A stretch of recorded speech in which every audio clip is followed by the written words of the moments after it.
তো আমার তো জ্বর, আমি এতগুলো খেতে পারবো না। তো একটা আনছি আম্মুর জন্য। এটা একটা কোনটা দিই? এটা দাও, এই নাও। একটা কাপকেক তোমার জন্য। যাক, আমাকে দিছে আল্লাহ। আমি তো ভাবছি সব একাই খাবে, বলবে যে আম্মু পর এখন একটা খাই পর একটা খাই, যেহেতু ভাত খায় নাই তা আমি বললাম দিলাম 100 টাকা, আচ্ছা খাক, যা খাবে খাক, খেয়ে ওর পেটটা ভরুক। ভাত খায় নাই, একটু ঘুম দিচ্ছে, রাতে ঘুমায় নাই। ও মাকে দিছে, মায়ের প্রতি ভালোবাসা আছে। যাক, অর্ধেক তুমি খেতে পারো, সমস্যা নাই। আর অর্ধেক নিবা? এই জন্যই তোমার আমি কিছু দিই না। কেন অর্ধেক খাও যে তোমার দিই না। হুম হয় নিবা না না? অর্ধেক খাবো কেন? নিলাম নিলাম নিলাম নিলাম নিলাম আম্মু, তোমারটা কি হলো? কি বলছি, সব মুসু বাবুর মতো। ওরা মুনিয়া যায়, খায়, দিয়ে মুখে মুখে দেয় চিপস দিয়া, মুখেরটা আবার খাইতে দেয় যে খাও। ঠিক আছে, ঈশাদ খেতে থাকুক, সবে ওর জন্য দোয়া করবেন। জ্বর আসছে, শরীরটা ভালো না। আসলে টিভি নাই, ওয়াইফাই নাই, কিছু কী করবে, সময় কাটতেছে না। বাসায় বন্দি করে রাখছি, এই গ্যাঞ্জামের মধ্যে কোথাও বের হইতে দেই না, কারণ বাসার নিচে পুরো গোলাগুলি চলে, লোকজন মারা যেতেছে, কীভাবে বের হইতে দেই। এতেই অসুস্থ হয়ে গেছে, মানসিকভাবে সে অসুস্থ, তাই না বাবা? মানসিক রোগী, এই মানসিক রোগী, এই শুটকি মাছ।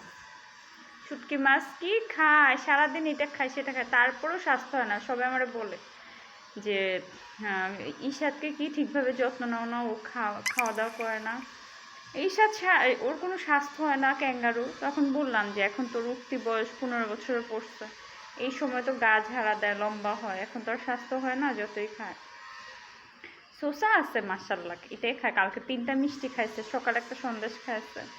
মুখ চলে, মুখ চলার উপরে থাকে। আজকে ডিম ভুনার করলা করছি, কারণ কিছু নাই আর এর মধ্যে কি বের হব, কি আনবো, তো ভাবলাম যে আজকে ডিম ভুনা দিয়ে চালাই, কালকে ওরা একটু শিং মাছ রান্না করে দেবো।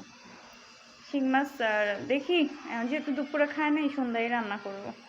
মানে মায়ের কষ্ট বুঝে না। এমনি সবাই বলে ঈশাদ খুব লক্ষ্মী আমি ছেলে। রান্না করতে বলছি, খাও তুমি রান্না করতেছো।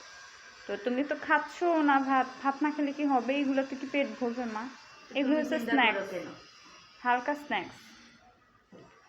আচ্ছা, খায় আমাকে চা বানায় দেবো, হ্যাঁ একটু, ঠিক আছে? ও দেখি। অত ভাবসাব নিস না। আমার আমার কাছে থাকো, আমার টাকায় খাও, কুটানি করো, আবার আবার বলে দেখি। দেখা যাক, দিতেও পারি নাও দিতে পারি। বদমাস, বদমাস কোথাকার। হুম আজকে জানছো? আল্লাহ, আমি তো জানতাম, কিন্তু এতদিন তো বুঝতে পারি নাই যে এরকম বদমাস আমার পেটে হয়েছে। আসলে বদমাস, আসলে বদমাস, আসলে বদমাস। এর সাথে আর খুব হেয়ার ফল হচ্ছে, তার চুল পড়ে যাচ্ছে। সে খুব টেনশনে আছে, মেয়েরা তো পছন্দ করবে না চুল কম হলে, স্মার্ট লাগবে না না আব্বু। আচ্ছা নাও খাও, আমাকে এই রুমে যাই।